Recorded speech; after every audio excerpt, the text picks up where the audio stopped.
Okay, guys. The wonderful Moadiah. Hello. Hi there. Hi. Hi. Okay. So I'm Wonu.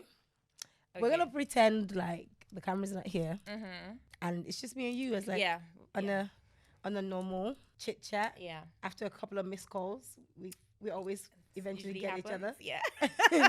It's all good, Usually happens. and there's no issue. There's no like you haven't called me forever. It's no, always love. No, it's always love. And my phone is always on vibrates. No, actually, no. It's always on silent. that's It's that's been like that worse. so when that's people are worse like, than you don't vibrate. pick up your phone, I'm like, because I wasn't looking at it. Because to be fair, she's really into the priesthood. So the only person that got a direct line to her is Abba. Bada boom. No, it's actually for like, work and just like And multiple focus. things. It's actually gonna for help with focus. focus. For focus, for my WhatsApp. I'm confessing now because some people get offended when I don't reply. Sometimes, I just haven't. And then the other time, She's like, let me just be real sometimes. yeah. And then the other times, to manage overwhelm, I actually don't have my notifications pop up. So I have Makes to sense. go into, just to manage, like, I wonder, like, with everything that you do, how many groups are you I part don't of? even know how many email addresses I have and how many groups. Oh, Yeah. wow. So I have to deliberately manage. Yeah, that's a good way there.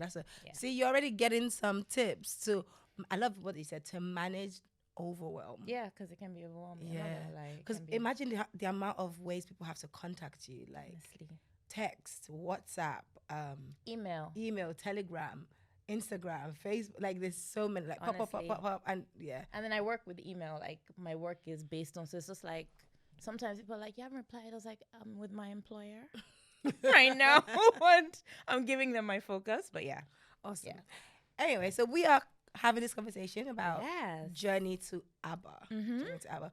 What motivated this? I'm saying what? I know the who. We know the Yeah, who. God yeah.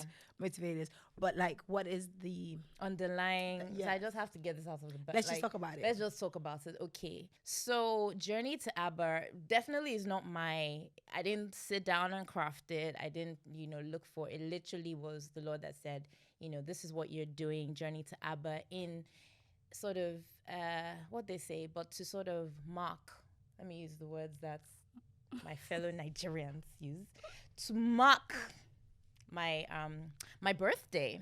So I have a milestone birthday this year. I won't lie, it's taken me time to come to terms. I still feel like you haven't come to terms. I have- Wait, what? No, what? no, No, that's sis. why we're on a journey. Nah, sis, what was that? This is you. It's Yeah. like, I have a milestone I have a birthday. milestone birthday. What is like? Most people are like, okay, I'm turning 25. I'm turning 35. Whatever age you want me to be. Oh, that's where we are right now. That's where we. So the people that been like, you look 20. I said 21. Okay, so I have a milestone birthday. I'm absolutely grateful to God for the birth. I'm grateful, but I won't lie. Let me be honest. And there might be some of us out there. Shout out, I feel you. It took me a while to just be like, how did this happen? Like, how? So I guess, with the natural milestone birthday, people are like, oh, what you doing? And I'm just like, guys, I'm still trying to come to terms with it. So, for me, and I wasn't like, oh, I want to have a party. Like, it just wasn't that thing. So it really was a conversation with God. Like, okay, I've got this milestone birthday. I do want to acknowledge it in the way you have me do it. And I kind of left it there. I literally left it there. There were even probably some instructions the Lord gave me earlier in the year about it. And I just like moved it to one side, and I used other things going on in my life as I don't have time to look at this, but as God, I know how God deals with me on certain things. He just gave me literally the journey to Abba. Now I know I have something called Abba's heart that I usually do, but he just was like, I want you to sort of portray this, your, I guess, the life story about how you have come to, and it's still a journey, come to Abba, come to me and the journey in him. And then, in terms of the sort of the celebration or the whatever we're doing to mark the day, he's giving me specific instructions. I'm just, I really follow as the Lord leads. But that's really what the journey to Abba is about. So he gave me a number of things to do. This podcast being one of them. And I was just like, sorry, what am I going to come and reveal to everybody? I feel that privileged. I'm turning X and X age. Again, fill in the blank for whatever you want me, however you So want me we're to really do. not mentioning this. Hey, guys, first of all, I'm so privileged. Okay, let's just let the cow. Wait. I want a drum roll. Okay. Ready? Let's go. All right. It's a big reveal. All right. Drum roll, please. So I'm turning 20 times 4 Nah. plus 20, then divided by 5. Sorry. This is. No, not by 5, actually. My bad. That my math was. I'm sorry, Mom and Dad. I know you invested a lot in me in school, but I work in a financial. No, sorry, I was thinking 2, but okay, divided by 5 times 2. You know, you could have just Times 2. Okay, I'm turning 40. 40 fine. 40 fine. 40, not 5, fine. Because, it means that we're 40 and fine. We're fine in every way you say fine. So we're fine as body, spirit, soul. We're fine. I'll let your apostle hear you. It's spirit, soul, and body. I'm sorry, sir.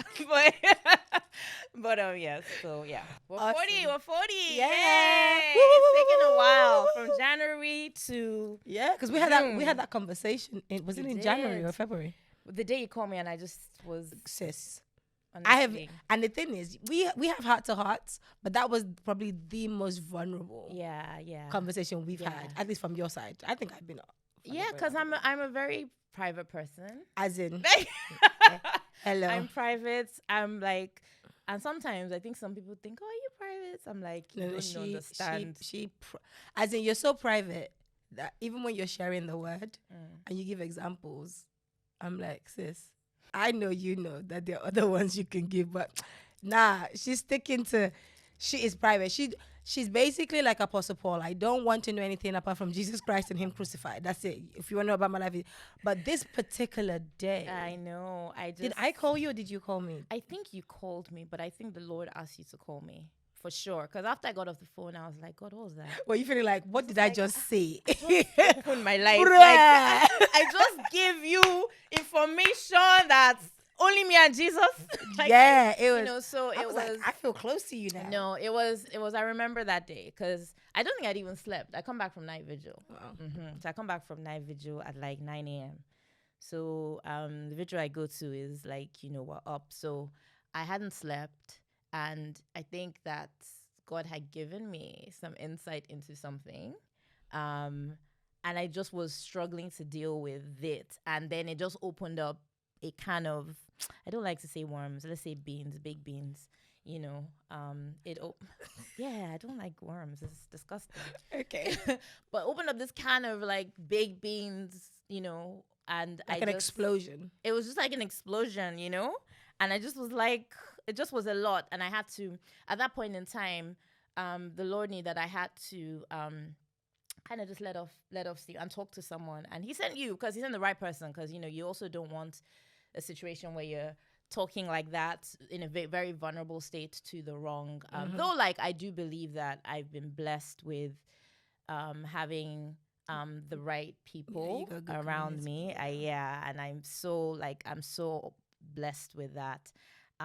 So it just was like I just needed to have a vulnerable conversation. And after the conversation, actually, God almost like let me know, like, there are other people here. I know you talk to me about a lot of things because I talk to Jesus about it a lot, but it's almost like there are also people around you. And for me, it was also like I can also be vulnerable with other people. I can also trust other people, and He will lead me to the right people, and just giving me that assurance.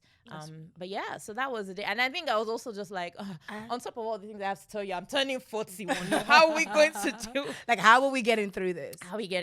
But I have to say, I feel like you added that caveat about how you have so many amazing people. Like, it's okay for them to know I'm your favorite. I just it's not like I just, like, if you're watching this, she loves you, but I just want you to know. I know you've been in her life since younger years. She was in and diapers and all that. and, That's nice for you. Like, you have your place, but I just want you to know you have yours. I have the favorite place. Don't leave it there. Okay, so let's get into the conversation. Okay. Journey to Abba. Yeah. Which is talking about how your journey to the Lord. Yes, my journey to the Lord. Because, when you were talking about how to think about how you would celebrate, or in your words, how you mark the day, you weren't really a party person. And since I met you saved, like you were saved. You were saved when I met you. So I can't even imagine me being a party person. Yeah, like a party girl, raving, throwing things up in the air. Maybe not like that, but okay. So I didn't grow up in I grew up in a home, and shout out mommy and daddy, I love you if you watch this. But I didn't grow up in a home like where, I mean, I grew up in a home where, like, if I was filling in the form to say I was a Christian, I'll tick the box as a Christian. I mean, I grew up in Lagos, right? Nigeria, at least at the time, you were Christian and Muslim. There was no in between, or you're trying to. So I was a Christian. We had a church that, like, was our family church. That, that was the church that we went to I went on Christmas, Easter. My dad would go some days and I'd hide from going to, let me not lie, I would hide. He will phone me, and I'll just pretend like I'm sleeping. Oh, wow. So I didn't grow up in a home where, some people grow up in a home where it's like, oh, they had morning devotion, and I didn't. When people, so it was kind of when I was in boarding school, and maybe like some time after that, people were talking about morning. I'm just like, what's that? Like, it just was not the home I grew up in. So it was really a journey for me. Like, it's almost like God has taken me on this journey Himself. I didn't come off the back of family inheritance in that sense. My family is blessed. We're praying for some of them. So I mean, that's the sort of home I grew up in. So even, and I think my introduction to, when people ask, when did you first get saved? I don't want to know that yet. You don't want to know. No, okay, you're not there yet. Okay. No, because so that's, I'm gonna use Apostle Paul's kind of format the road of Damascus. A little bit. We're gonna, because if you, we just finished doing a study on the Book of Romans, and I Okay. love how he breaks down, like, the first 3 chapters. We're really looking at how sinful man is and how the Lord. So I really want to, like, who were you before Christ? Okay. Before Christ, I was actually, yes, I was, I mean, I met the Lord properly in terms of my real conversion while I was a working human being. So I was already, like, finished university. You're paying tax? I was paying, don't even tax. It's anyway, okay. I was paying tax. So yeah, I was working. I was already in, so my life had kind of started, and all of that. So, throughout my, like, university, A levels, boarding school, all of that.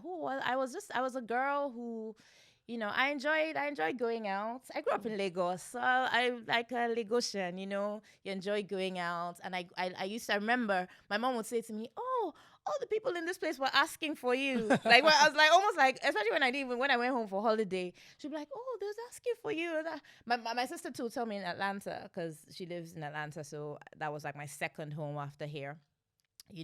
Oh, this place, that. So I was an outgoing person. So you were quite social. I was quite social, maybe not like overly, because my personality is not like overly social. I do observe people. I can be quite quiet if you don't know me. Yes, and then when people get to know me, they're like, "You're not quiet." Yep. That's so that's I know that about myself. But I was, I went out. You used to drink. I used to drink. I did not a smoke. lot.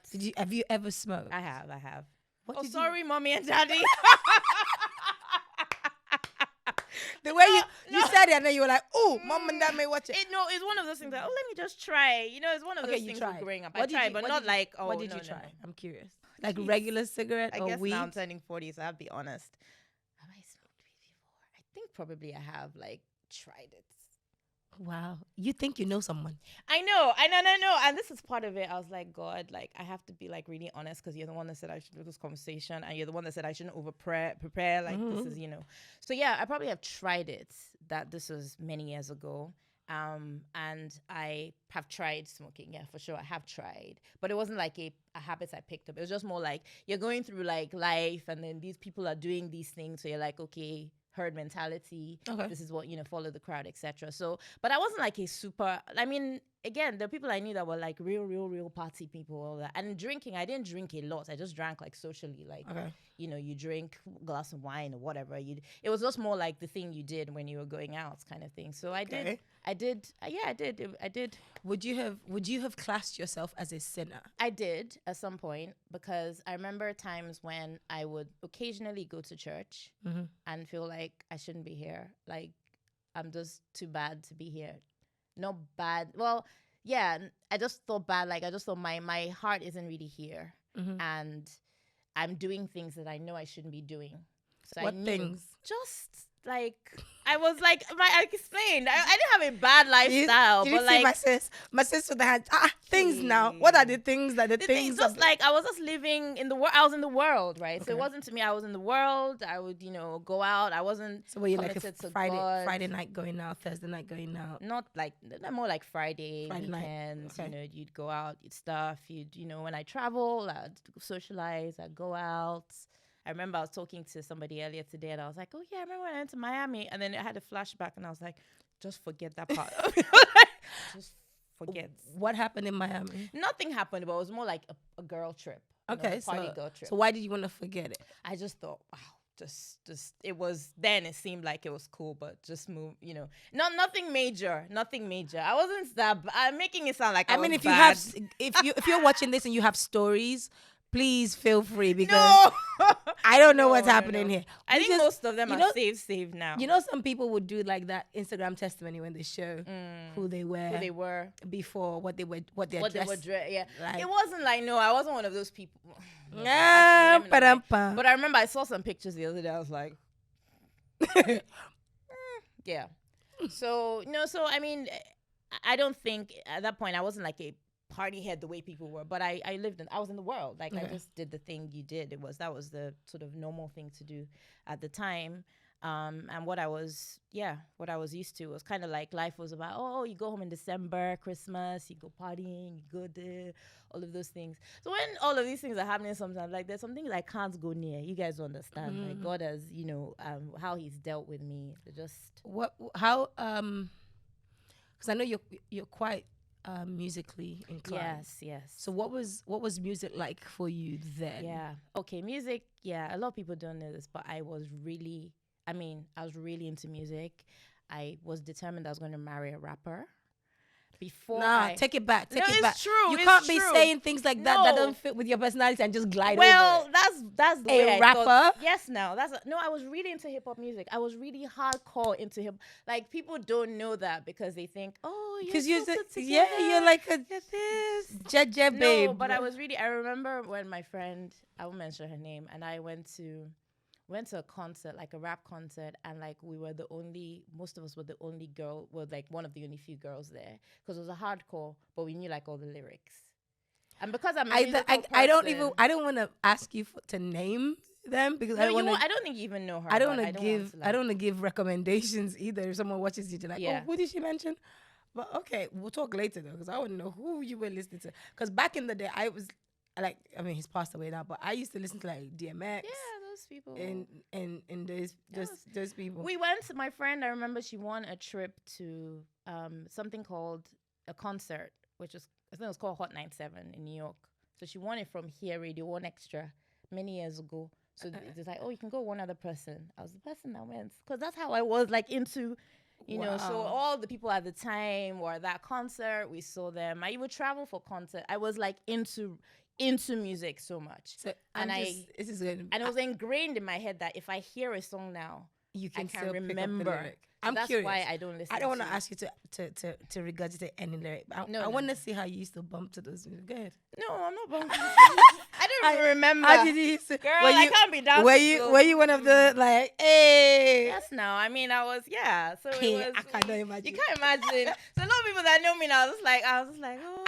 Honestly, I would have probably said like, because whenever I've heard you say you're very into music like that, I would probably think like maybe R&B. I was into R&B as well. Okay. So I was into both of them. Like, so I moved house recently, and I think one of the things that was like in the shed somewhere was like my CD collection.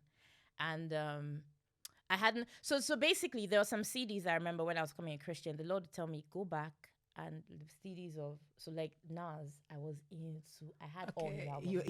Right. All. What? At the time, I think it was 10 or 15. I had all. The Lord just said, throw them. So people, he'll tell me to throw them away. And I'll be like, this is money. Because there was one time I used to be like, my CD collection is the most valuable thing collectively I have in terms of financially. Yeah, you invested in it. And the Lord told me, throw this away, throw that. And I'm like, I can sell it on eBay. It's like, no, you're not giving, you're not the poison you don't contributing to somebody else's, so. That's how I feel about alcohol, because I don't drink. Yeah. And so someone gives me a bottle of alcohol, I'm not going to drink it. So people have over the time like, regift it, and I'm like, but I don't want to contribute. I don't drink, and I'm like, if I know there are other believers that do drink, but because I don't do it, and she doesn't, because I don't drink, I just don't feel like it's right for me to give someone something that I don't think is right for me. I know. Okay, cool. So, all right, you mentioned Nas. I was really into Nas, and I was really upset when he got married, and I was just like, oh gosh, how am I going to? In my head, I had this plan of I should move to New York, and there are a lot of plans in my head. Because you were going to marry a rapper. I was determined that that's what was going to happen in my life. Like I didn't have an issue with it. Like it wasn't an issue. It was more like that was like what I liked, and yeah. Some people want to be footballers' wives. No, it wasn't football. No. Politicians' wife. My sis wanted to be. Because I was so into music. I was so into it just was. And then there was a time when like music in the southern part of the US became very popular, because I used to go there. I was really into it. Then there was one time, let me just tell the story about, there's this club I'd been to. I remember the name. I'd been to this club. It was a big club in Atlanta. I'd been there, all of that. Then there was now, as my journey with Christ continued, there was now a time when I was thinking of somebody's wedding, and they all wanted to go out after this wedding. And I just was like, I'll just come out with you guys, no big deal. I came out, and it was the same club we went to. And then literally God started to speak to me inside the club. And I started to see, go ahead, without getting graphic, I saw like a lot of demons. Like it was almost like God was just showing me, this is what's going on here. And I could not, I just was like, it just was one of those moments. I don't belong here. I don't belong here. And it was almost also just like, my heart was broken. Like, wow, these are like lost people. I was one of them before, because, I've come here. I remember one friend I went to school with was trying to get me like a VIP table there. You're one of those things. And you're just like, it's different. Like when you've come out of something, if you ever come across it again, the response to it now is completely different. So my heart was, I came home a bit like, that time I came home to my mom and sister, and like I couldn't really have that conversation with them. So I had a lot of times where God is dealing with me on certain things, but I had no one to, but yeah. Okay. All right. So thank you for giving us insight into Mo BC. Wow. I didn't think it was going to be that. And that was even that. I mean, there are questions we could ask, but we're not asking those questions. But, we got a picture. There were the things the synods do and stuff. Yeah. Cool. So what was did you have a sharp turn, or was it like a build up? When did you come to the Lord?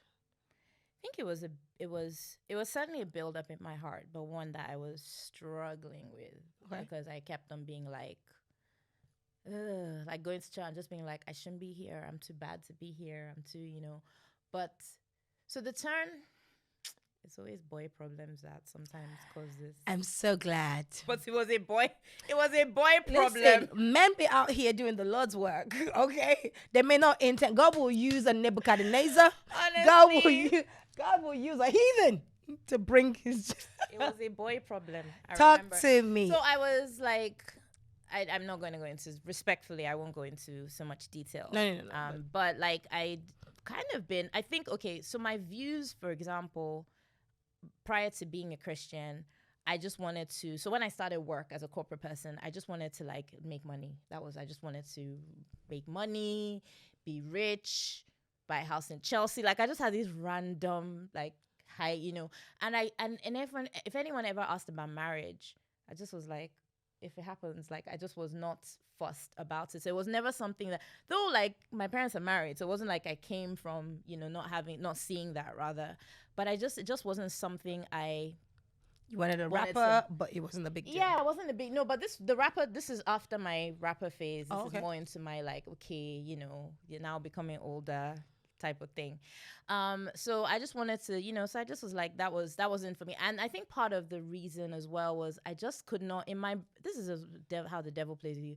I was like, how's one person, one man going to love me like for the rest of my life? I just could not like my brain could not. That's so interesting. It could not fathom. I don't think you know how interesting it is, because people would say that's, and forgive the stereotype, but usually that's a man's perspective. Like, how can I be with one woman for the rest of my life? I just could not understand how one man was going to actually just love me for the rest of my life. I just was like, how? Like, I just, and I would see, obviously, I remember one of my close friends at the time, when she first got married, she was like 23, and she's the friend that you would know is like the one that's going to get married first, like that. I don't want to say her name, but she won't anyway.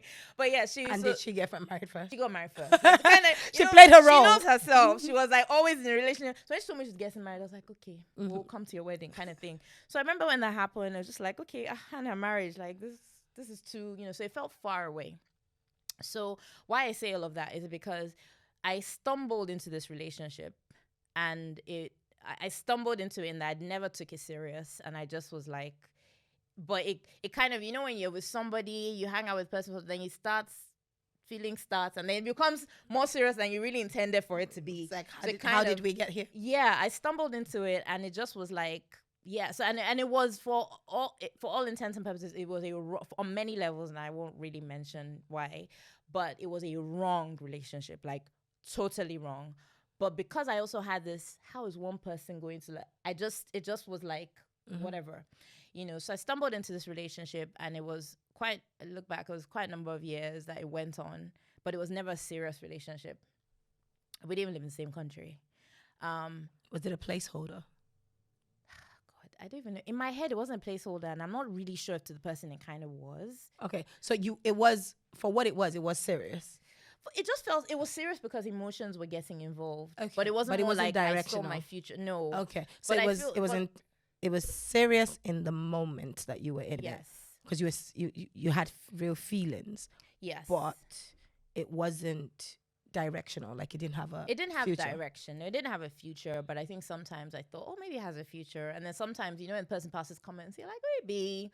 But it just was that. So I think I got to the point where I was now struggling emotionally with this relationship because it was a wrong relationship. I'm telling you, a lot of people are watching this now and being like, they get it. Because sometimes you think that the emotions are evidence of a future. Like, because you have like an intense connection with someone, it means that this person may be the one. Yeah. The famous, the one. Yeah. But you're saying that emotions grew in it, and it became intense. It became intense. But there just wasn't. It was clear that it wasn't directional, and it wasn't like it wasn't like we ever discussed it being directional. It was almost it's in the moment, and we just continue to live in the moment. Let's just enjoy each other now. Exactly. And then it was almost like, but my heart was getting so like invested, and then you get upset the person didn't call, and I was like, look, 2 years ago I never cared about things like this, but why am I now upset? So it became kind of and then I think at some point it just became a lot to deal with, and I then got to the point that I maybe I went to a service, like end of year service or something. Typical like watch nice. Watch nice. I went with my cousins. Crossover service. Yeah, I went with my cousins, and then they do the altar call, and I go for the altar call, and it's just more like, okay, God, I want a fresh start. I want to new and all of this. But what happens? You give your life, but you're still struggling with the sin you've been in and with this person. And I thought, okay, that's going to just change everything. And God did, and He helped me get out of that relationship. So it was almost like that in relationship sort of was the catalyst to my coming to Christ. And even in that, like, God has been speaking to me right before I was a Christian. God will clearly speak to me, and I know God will tell me something. But even with the relationship, the Lord started to show me certain things. And I remember even one time, so the person lived in a different country, and I went to the country, and I had to then see the person, like, so say I was meant to go back today, But because I hadn't really seen the person, and I could now see the person this evening, and I was like, well, let me move my flight. Wow.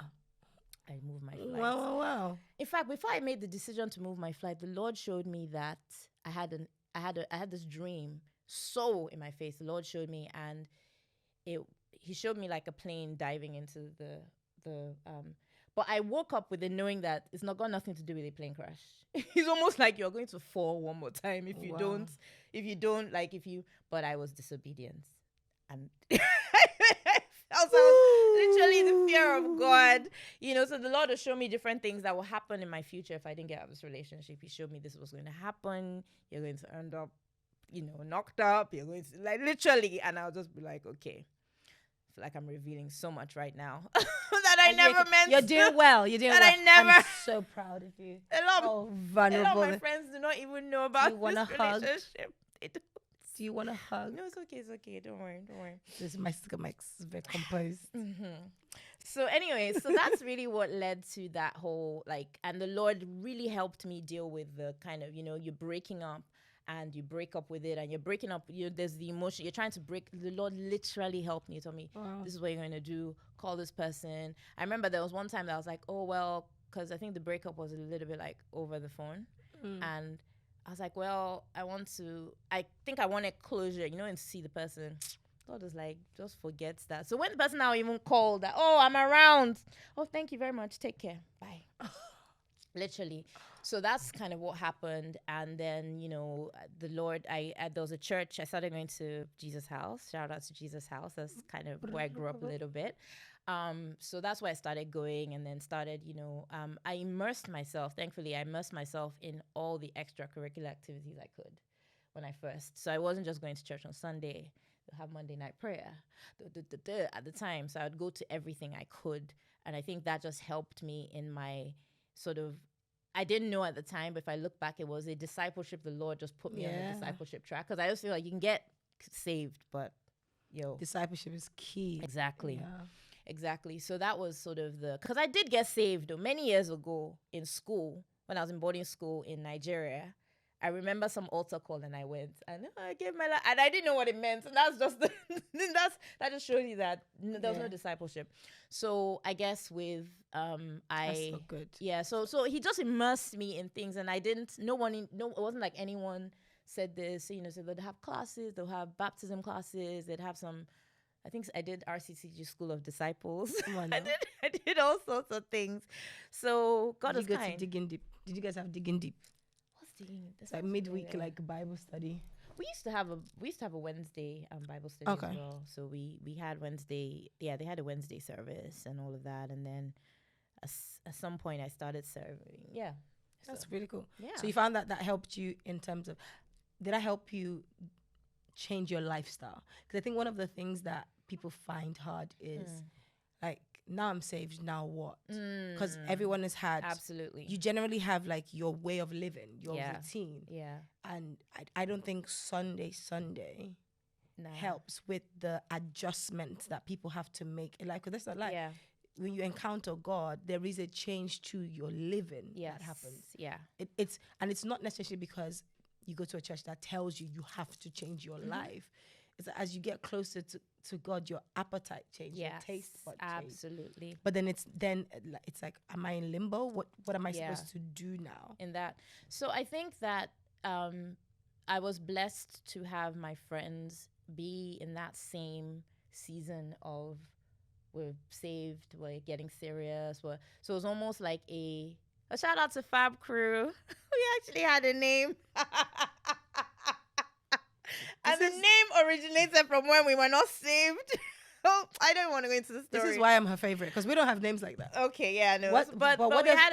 I'm curious. No, you're not moving away. What does Fab stand for? So it came from fabulosity, which was a phrase that I can't remember. I feel like it was Russell Simmons' wife that has something to do with fabulosity. It kind of came from, I think it came from this Miami trip. I think it's somewhere along the line.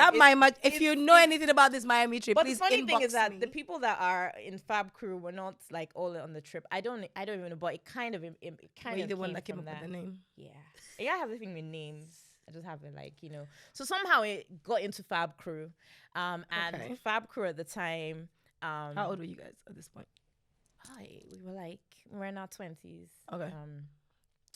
So Fab Crew at the time, we were all like, it just so happened, God just was so kind that we were all on this journey together.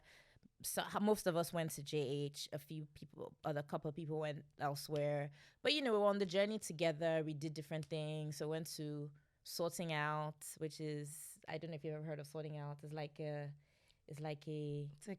deliverance. It's like a deliverance thing, but it's not like, it's a deeper, it deals with like, okay, you're looking at patterns, you're looking at names, you're looking at, So who was that by? Reverend Joe Olaya. Is it part of Redeem? No. He has it's Living Faith, something. Yeah, okay. Something else. So we went to sorting, we went to different things, like So it was great. We were all on that journey. So that helped with like you're having people that are all together. But also in terms of the personal thing, I think just immersing myself. I used to go to conferences. So immersing myself in all of those things just changed my appetite. That's very interesting. Yeah. So like how immersed you were when you're rap. Traveling. It just flipped. It just flipped. And then, but you are now using that for God and going to conferences and investing in yourself. Yeah, because music was also a big thing. I didn't listen to gospel music much before. I mean, I knew a few people here and there, but didn't. But like, I guess then as it flipped over, I started, to listen to gospel music more. Who replaced Nas in your life? I don't even remember, if I'm honest. Oh. I'm trying to remember. What kind of gospel music were you into? Did you go into gospel rap or did you go into... I listened to some gospel rap. Okay. I listened to like some R&B. That R&B. What's his name? He used to do a lot of mixtapes. DJ Emery. So he used to do gospel before. He did. And he used to do a lot of mix. So my friend used to give. He used to have like a gospel like night. Yeah, exactly. Yes, around Christmas, right? So I used to do that. And because I'm a music person, I used to be that friend that used to burn a lot of CDs and give to my friends. literally. Wait, so I used to burn I've got CDs. to ask you. I'm so sorry. Did you ever make like a love album for Probably, someone? of course. Of course. You know what? I had the list of songs at my wedding. What would this generation do? They'd probably do like a Spotify playlist and then dedicate it to someone. I don't even know. Gen Z's there. It will even be more than sports. Like it will be something on TikTok. Something on TikTok. Probably. Okay. So so that was that whole it just helped me that I look back now and realize what God was doing, but it just was like I just immersed myself in other stuff.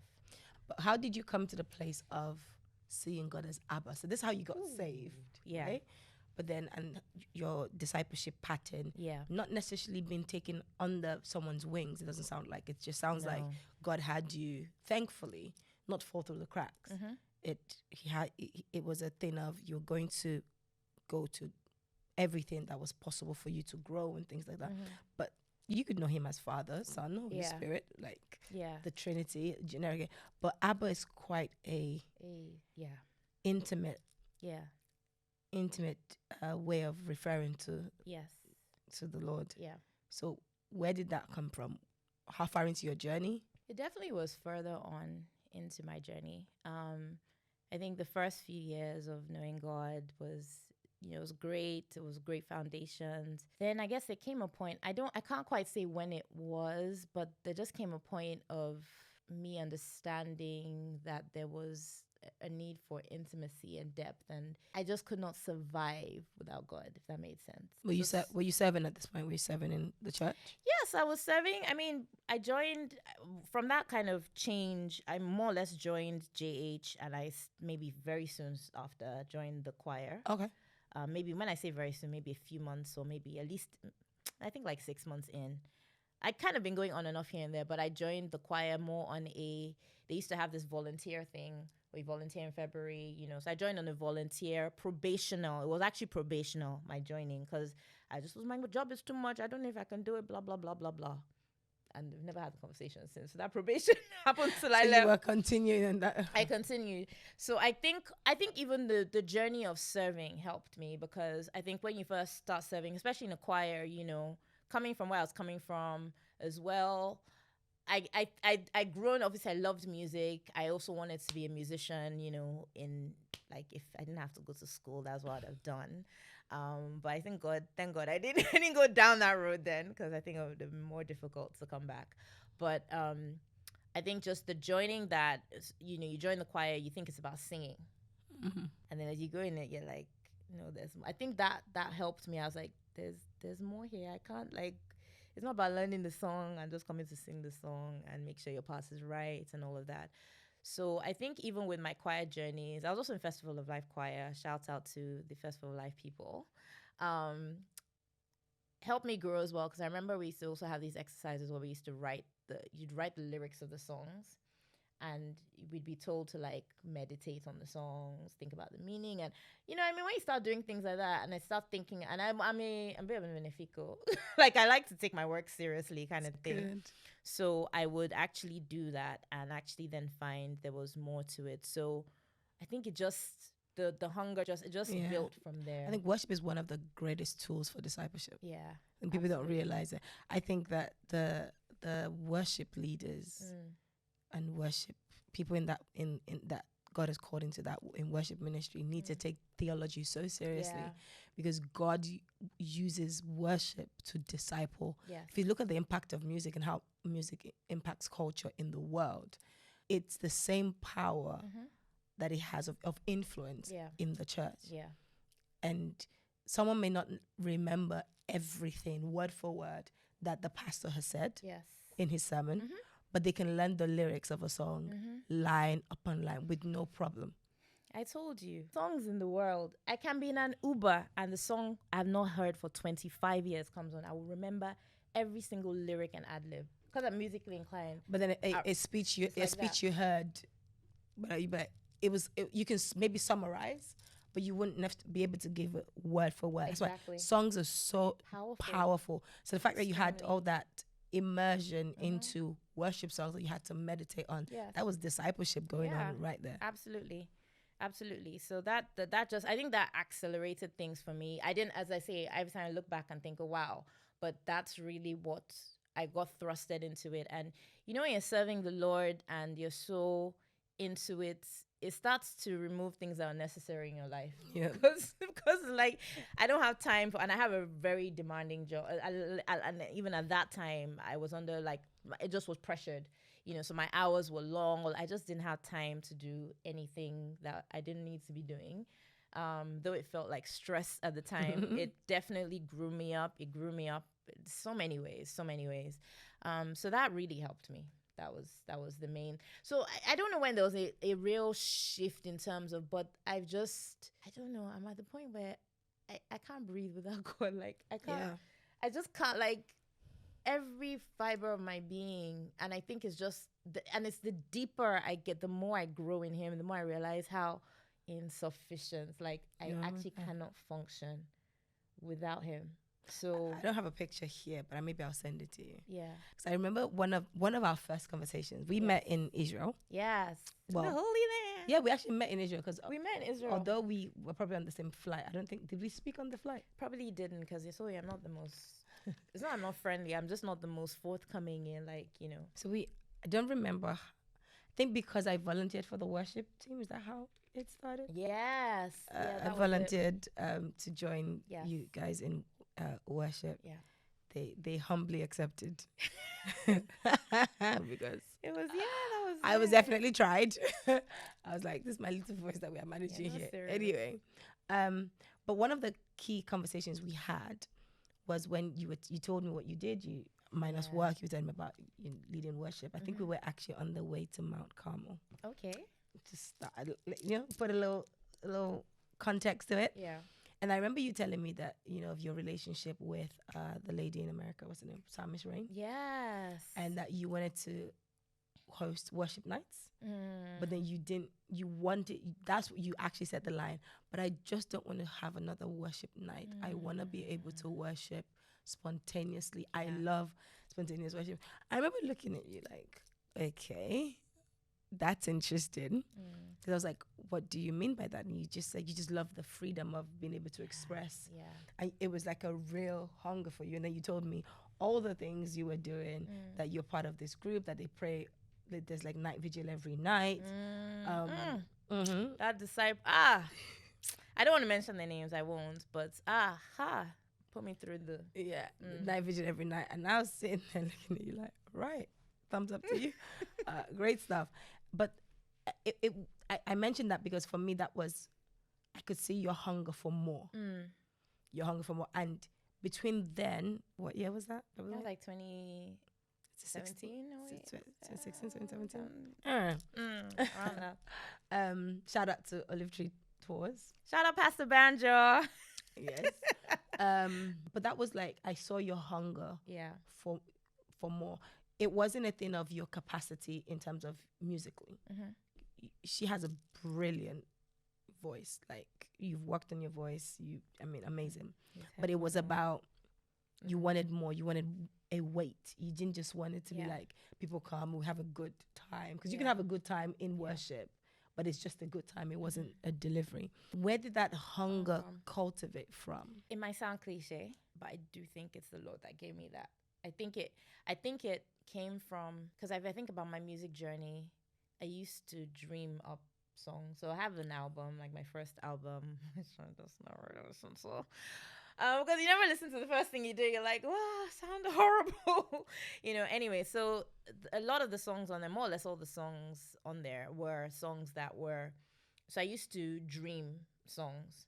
I've had more song dreams than I have ever released, because there's a bunch of them. And, so I think God started working, like, because I remember when I was in choir, early days, I used to be like, oh yeah, I used to like do backup and all of that. And I was like, oh, I'm not a songwriter. I remember distinctly, went on a retreat and I said that.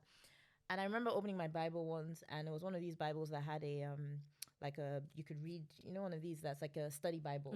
So it had something and it had songwriter, and I was just like, this is weird. And I think I had a dream that night, and the Lord was telling me that I was. Wow. And so I was like, okay. And then I remember when the Lord told me I was a psalmist. I literally had just given my life to Christ. And I was like, what is that? I literally heard psalmist. I was like, what does that mean? So I kind of parked it in my head. So I think some of it just came from like things that God had started to speak to me about, but they were like deeply ingrained, and he kind of started training me in that. So the songs, I used to receive songs in my sleep and all of that. And then sometimes I would be in atmospheres in my dreams where there's like worship and it's so intense. And the more I grew it, the more intense it became. So it was almost like my heart started to align to that. And I remember one of my, my mothers-in-law, one of my really trusted mothers who I've known for many years, and, would pray and would sometimes give me a prophetic word. And she remember one time going to her and she's saying, it was almost like the enemy wants to put you in an entertainment category, but the Lord wants you, like, it's almost like breaking you. So it's almost like God is saying to me, you can carry on with this gospel music thing and you can entertain people, and you would thrive. You probably even appear to thrive to the world more than you have now, because, you thrive, you do all the right, you can work on it and really, but the call on your life is beyond. It's that will be a trap. And you might even think that it could be a good thing, not a good thing. And you might think that you are doing, because it will appear good. I could probably have done much bigger, so it would be a trap, because that's not what I have designed for you. And it was a tricky one, because in my head I'm like, I'm thinking about God. I'm thinking about God. This is what I've kind of grown up with. I remember even once my dad asked me, he's like, so you're just going to sing for Jesus? Or is it just Jesus songs you're going to sing? And I was like, yes. Just Jesus songs. He actually just asked me one morning. My dad's interesting. One morning, just randomly, he was in London, just came asked me. I was on my way to church. And I was like, yeah. And he was just like, okay. So I think even my family, had to come to terms. They came to terms with this change. There's a few things, yeah. So I think that was just the sort of the pull. God just started, and I just threw myself in it. That's incredible. And even things like, at some point I was like, I need a mentor. I need somebody that I can, and I think there was one person I'd seen who I could have connected to, and I was like, oh, maybe her. God just never made it. And then I don't want to tell the story of Psalmist Rain, because it would take, I don't take too much more time. But with Psalmist Rain, it was a God thing. It's like, it was the way God did it. I was just like, how everything happened, how I even found myself in a church she was ministering in Atlanta. I didn't know she was going there. How I happened to just be the person she came to come and like pray over. And it's just the way everything happened. And it just was like, God just, it just puts you. Like, And I could positions you. see somebody that it was like, oh, wow, this is what I know. So that whole spontaneous worship thing, I remember even talking to her about it one time and being like, but I just don't understand. How do people do it? Like, where do you even start? Like, I was so used to, you go to church, they get sent to your song list, 5 songs. They're going to sing it this way. Then with bridge, then you're going to do twice. We're going to invert. And then I was just used to the technicalities. And then even for me as well, I didn't lead worship in church, but I used to do a lot of special numbers. And we used to do a lot of big songs. And the special numbers will mean that I will learn, like, so I did a lot of learning of, okay, this is the song. And then we do the. So I was used to a lot of that. So coming out of that into like the walking on water was a thing.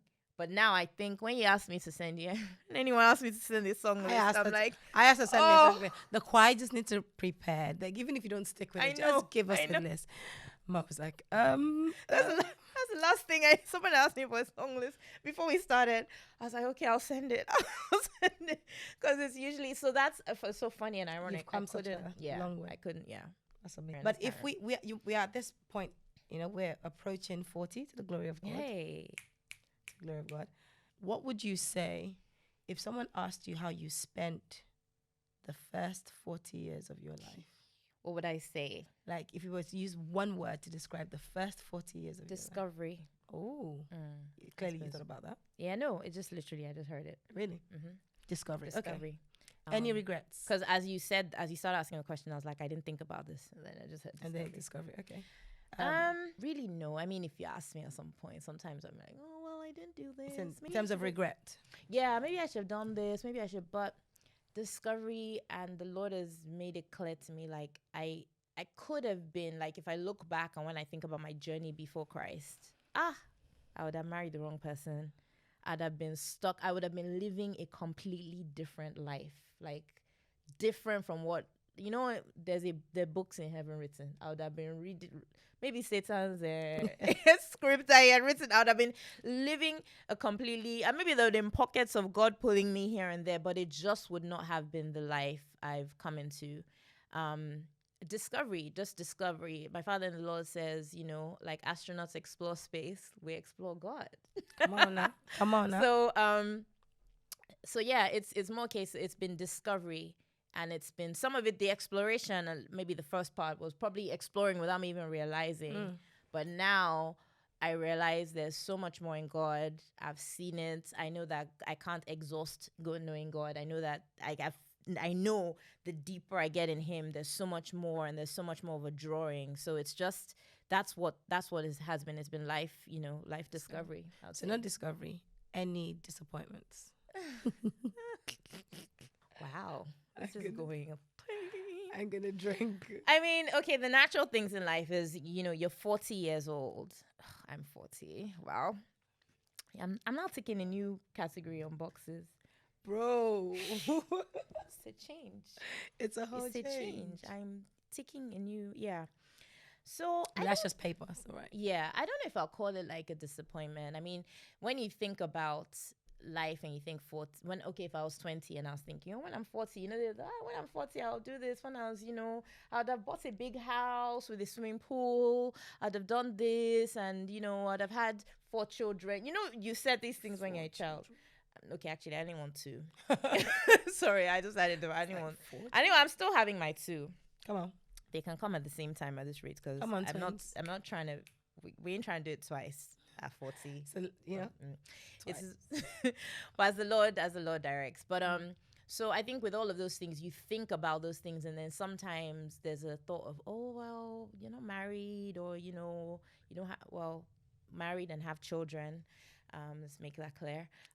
So just, there's some of those things sometimes. So you're thinking, oh, did you miss it somewhere?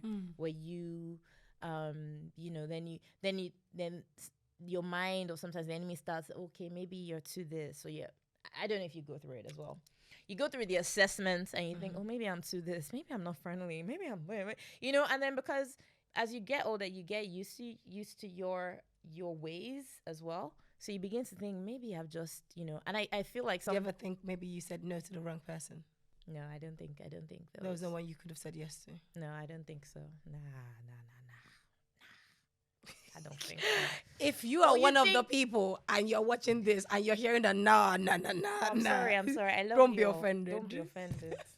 Emma Binu. I have to speak Yoruba there.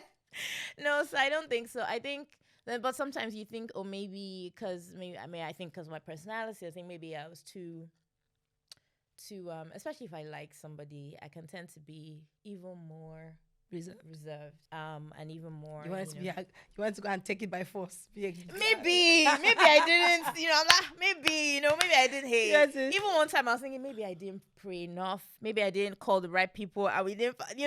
Silly things like that can occur, and you can think about that. So I think those are the things that will come up as career-wise. You're doing good. But God has been kind. God has been good. There's a but. But there's always buts. You always think, oh, if I pursued this a little more, maybe I'll be this, because maybe you see people. But we thank God for where we are. We really do thank God. So I think sometimes there are those things that you are, you're wrestling with, of the trying to, but you also, I think the struggle for me personally, and I think other people who may be in a similar situation, is you're trying not to let those disappointments like cloud everything that's present. That's good. Because you have to move on. Like you have That's to like. good. You move.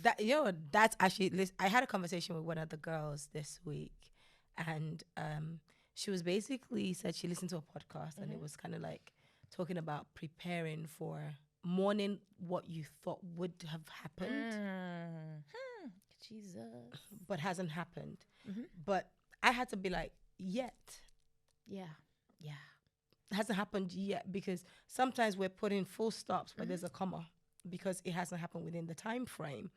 And then she's like, but this, and then she was like, yeah, but there's some people that believed, but they never got it. And I was like, but why is their story what you're using as a benchmark for yourself? Yeah. And I think, but then it's like, people are like, yeah, but you need to guard your heart from disappointment. But then how do you have faith if you're having a backup? Yeah. Caveat. Yeah. Like, I guess with Shadrach, Meshach, and Abednego, our God will deliver us. And even if he doesn't, we still will not bow. Yeah. But I think there are people that are kind of prepping for disappointment. Yeah.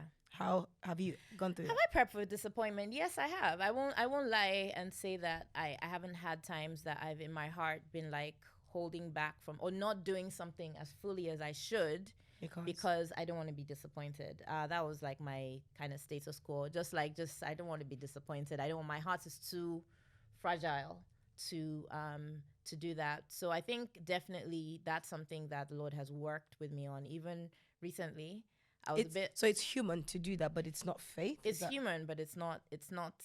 Yeah, it's human, but it's not. It to me, it's a reflection of really is this really your faith in God? Is this where you are? So I kind of had a situation. I was a bit upset about something recently, and it was a bit like a bit of a disappointing thing, and I was saying this the other day. Like, I give myself a day to be upset about something.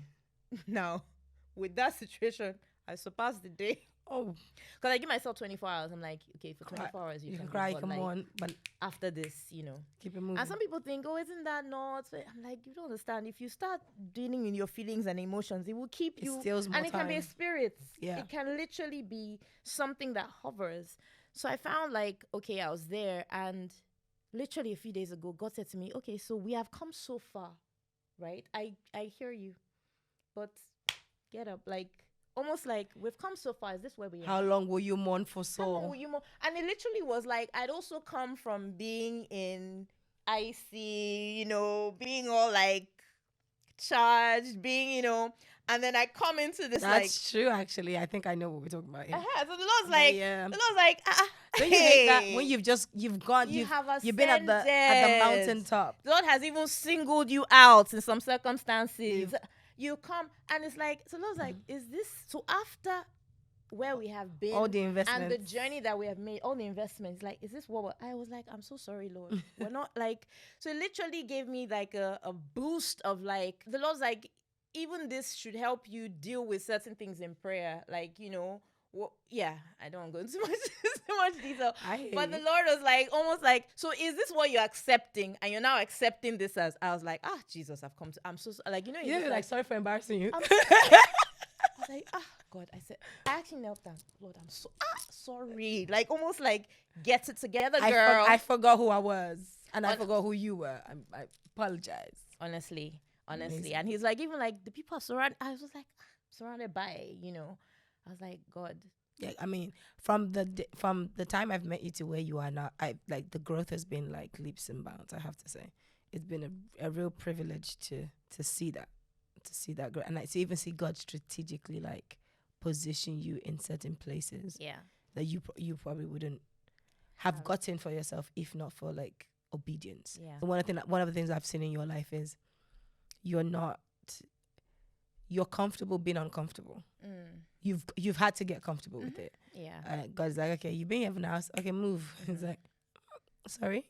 And maybe the first time it probably took you a long time to move, but after that, the next couple of moves where I saw a quicker move, and God has literally almost like you were like a piece on the chessboard, and God was just like positioning, putting you into right place, and it's been amazing to see us. I'm really looking forward to the next 40, baby, if Jesus tarries. It's been amazing watching you as well. I would say, I must say, I must say, because obviously we've known each other for a while. I mean, we got a couple of years under the belt now. We have, and it's been good to see. And I'm just like, this, I just like, someone's like, if. I don't say fireball because that can but just like you just see the fire in somebody. Amen. You see the confidence, the boldness, the assurity of knowing who Christ is. Because you can hear somebody and you can be like, yeah, you're a Christian, but you can hear somebody and say, the person knows Jesus. It's like real recognized real. It's like, hey, spot me. It is a privilege. Honestly, it is a privilege. Honestly. So you, by the grace of God, you have your podcast. By the grace of God, you have idea talks. Girl, you're calling me out on things I mean, because if you ain't gonna say it, but I'm gonna say it. Okay, girl. So Abba's heart. Come on, let's talk about it. I feel like I don't do much, but by God's grace, so I have a Dear Talks community, which. Yeah, I can't go into the story of how that evolved, but it's a community, and we're just really about helping people. We say live the God life. Amen. Really. So across, your life, a lot of our focus right now, the Lord has told us to shift to prayer because that's just such a thing. It's calling everybody back. It's calling everybody to the place of prayer. So really helping. So we recently released a prayer handbook, and we do other initiatives and things we're working on with prayer. So that's that. We're mostly on Instagram, a Dear Talks community. There's also another community that the Lord has been very merciful with me, because I've been dragging my feet until I had an encounter. Okay. I mean, ever so often that community comes up in conversation. It does. Psalmist Circle? Mm-hmm. I had an encounter with Jesus in fact, I was crying. I was like, I'm sorry, Lord. Yeah. Anyway, so Psalmist Circle is a community for psalmists, minstrels, sound carriers.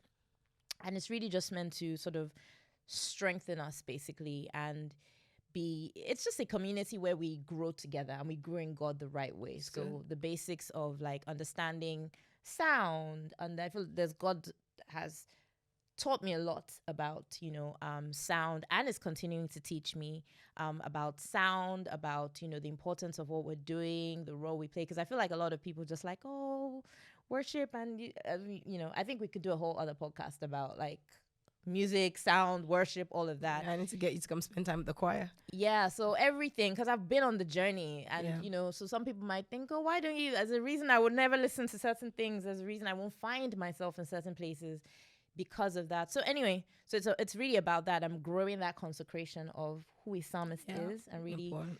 But that's so that's. And what else have I forgotten? Something. You serve. I serve. So I currently serve in Remnant Christian Network. I live in London. Hey, so RC in London. I currently serve. I lead worship there. I head up the worship team there. I don't know how that happened. Like, I don't know how. It's the positioning. I would never forget that first conference. How God singled you out at that conference. I said, whoa. When he was laying, Apostle was laying, I've never. And the way you dropped this, I have to say, I'd love to get it. Do you have a clip? That situation did not encounter. wear off till 6 p.m. the next day. I'm I just went asking. to bed For your under the birthday- anointing, like I For was your shaking. birthday, do you have that clip? I don't know. If you could, I'd really want to use that clip to say happy birthday to you. I don't have that. I don't know. I have to look and see. But yeah. So Amazing. yeah. Glory to God. Glory to God. Wow. It's really hard to like discuss 40 years in like I know. moments, but I hopefully people have learned from your journey. I've definitely learned. I feel like we need to do a series. I know I'm putting out that. I mean, if you have a contract for me, I'm gonna sign the contract. Well, no, I mean, I feel like this. I feel like there's so much to say. And Yeah, to because I contain, want to and talk it's just about like the panic. We're talking about the journey to Abba, which we've done. Yeah. But we haven't talked about the journey to 40. Hey, we're still on that road. We are. There's a few days, like 2 weeks or so. Yeah, you should journal. So if you guys want to collect my PayPal, I'm gonna be. You know what? I said that my next birthday I'm going to be like an American. You know, I'll be like my Cash App. Cash App. Yeah. I don't have Cash App. I have PayPal and I have Barclays Bank. You can get Cash App. It's very easy. Just download it. If you don't, I'm don't only hinder- joking, guys. I'm not. Bless me. I'm definitely not. Please, we are not ashamed. I'm grateful that I get to kind of watch this from this side of things and kind of learn. I've learned a lot. I've learned a lot from this conversation. So thank you for sharing. No problem. And you'd actually make a good. You'd make a good politician. Do you know? I actually think I want to go into politics. That's the reason I want to learn Hausa. In your country. Yes, no. You want to get into politics in your country? It's possible. We need more believers there. We do. No, it's the fact that you're here right now. So for me, I'm just thinking, okay, that means you're telling me. I've been thinking, God, I'm like, God, I want to get into politics, but how am I going to do it? This is the second time you're talking about Hausa. And the first context in which you spoke about Hausa, you don't realize it yet. What did I say? Is it? I think I'm going up north. Yeah, I did say that because I was like, man, the Southwest. Say the context. The context. Okay, so I'm sure, like, let's just call a spade a spade. So, by origin, I'm Yoruba. You're the best. I'm Yoruba. Yoruba. Right? Let me say it properly for you. I'm Yoruba. Okay. So, not even fully Nigerian, but let's just leave that there. Oh, yeah, but that's true. I forget. Yes, I'm Yoruba, right? But I mean, I grew up in like you are. So I'm Yoruba. So like, there's this thing about Yoruba boys, which is a lie. Yeah. It's a lie. It's a lie. I've just been. Nah, bro. Even the way you say it's a lie. It's a lie. It's like, are you? Some of them have proven the unfortunately. That's why life and death and the power. You have to be careful what you say. You know what's actually, and I feel like in more recent times I've gone to Abuja and I prefer it to Lagos in the sense of just it's calmer. It's calmer. It's just a bit more, So I'm like, actually, this to my country, because even the airport. Let me explain to you. So my Nigerian passport has expired. I've traveled with it a few times and I need to get a new one. And the day I was meant to go for my interview I woke up and I just was like, I don't have the mental strength. I don't blame you. I was there on Tuesday, not Wednesday. So I literally was like, I don't have the mental capacity today. It was Monday. I was like, not today. It's just like, not today. I was just like, I'm not starting my week with this.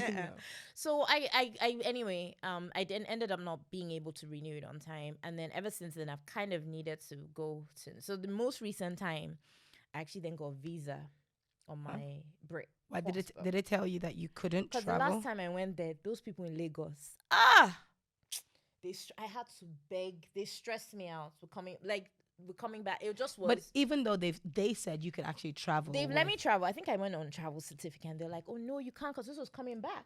I couldn't come back. They wanted me to pay. I begged. You couldn't come back to the UK. Yeah, they said no. I had to go and buy a visa. So I had to go and spend 300. Wait, but why would? Don't you have a British passport? Yeah, no, but because it's a long story. It's long. They were saying to come back. Yeah, but just saying to leave the country because I came with the travel. Your country is blessed. Wow. They really. So I begged. You beg. And then they let me go through. But I remembered that occurrence and I just said I can't. So when I now got to Abuja with the visa, they're looking at me like, are you not Nigerian? Like my name. I'm like, yes, but like your colleagues. I said your colleagues in Lagos. They were like, no. One of them was so upset. You're coming back to your own country. Never get a visa. Just come. It's your country. Everybody I encountered in Abuja, they were upset that I got this visa. I said, your colleagues in Lagos. And even when I was leaving Abuja to come back, I think they now saw that, I didn't have a Nigeria. Like, they saw I was using my bridge. They're like, why? I said, your colleague. Then the guy was like, just come through Abuja next time. Just fly through.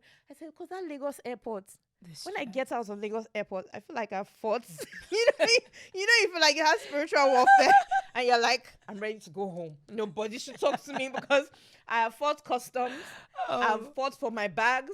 Somebody, it's just Abuja airport. It's like a different continent. So anyway, that we're talking about the why situation in terms of the why sentence going north. I was like, actually, like, I'm going to learn Hausa. Like, I will consider, like, Hausa, like, and it's just a calmer flow. And then there was the politics thing as well. So. Wow. So potentially you might be telling me if, as the Lord leads, you're moving. As the Lord leads, I just kind of had this, like, I actually won't mind being in politics. I don't know to what extent and what degree. Okay. But also, I always think, God, how are you going to, if that's what you're calling me to do, how are you going to do it? Because at this age, I kind of should have, with politics in our country, you kind of should have started. How old is you?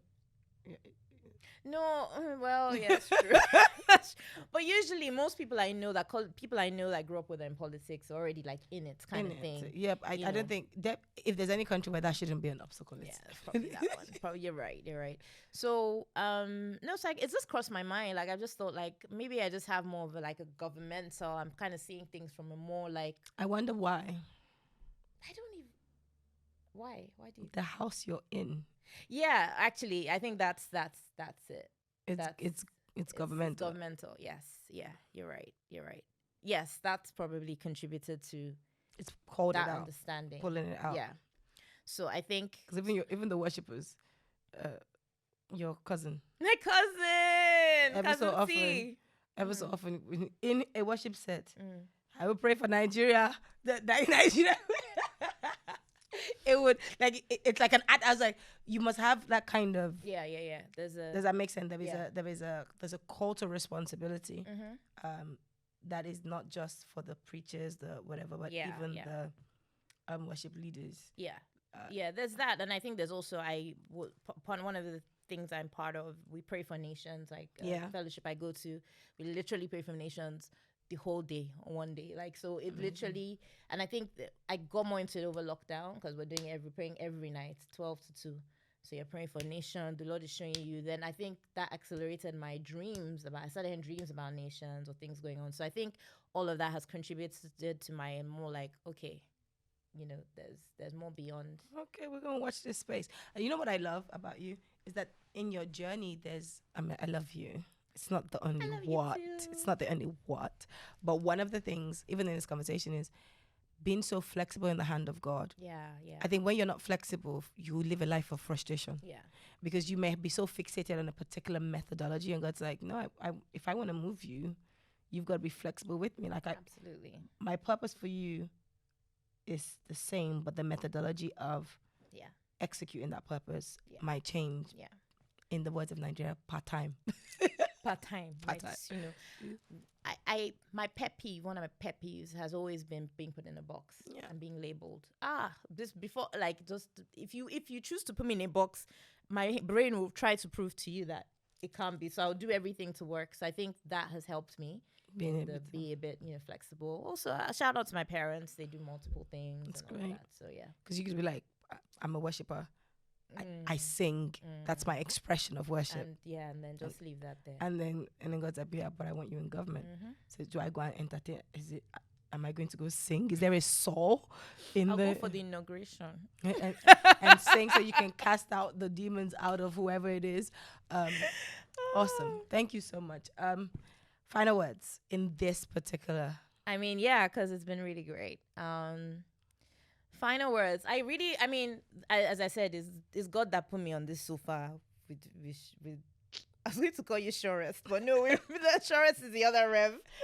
But with my Revy.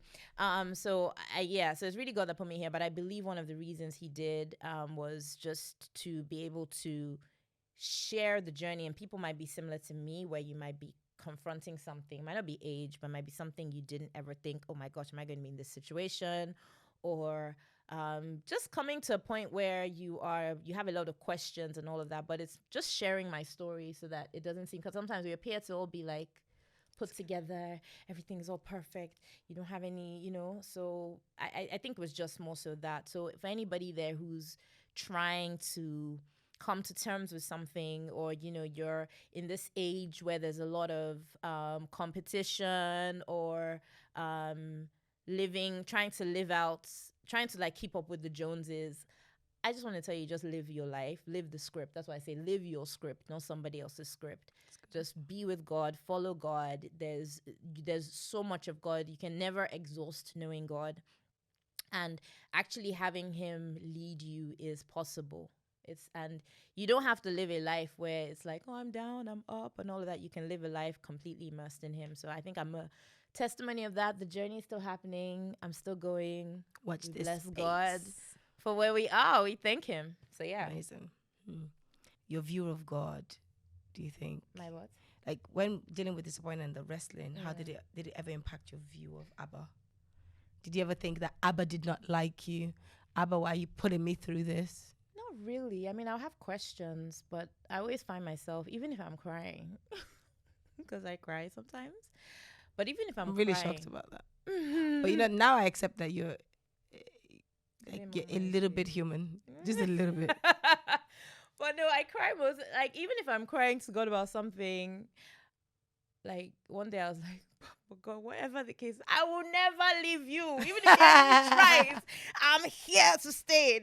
And almost like I get a revelation of like who the enemy I'm dealing with. I'm like, it's not God. I'm not fighting God. I'm not, like, and I get that. So it's almost like God almost slaps me back to order sometimes. And I get that. So I don't know. I just get more like, I'm not leaving you despite the challenges, I'm always like, God, my life will make sense for you. It might not make sense for anybody else, but it will make sense for you. I always say, my life will make sense for God. It will make sense. Good. It will showcase his glory. It will be everything God wants it to be. So, and that's a place to be. I think that's one of the things that I say to him. Even this week, I had like a moment where I was just in worship. And I was like, if they ask me how I spent my life, let it be that I live for your glory. And it doesn't negate the place of having your own personal desires. Yeah.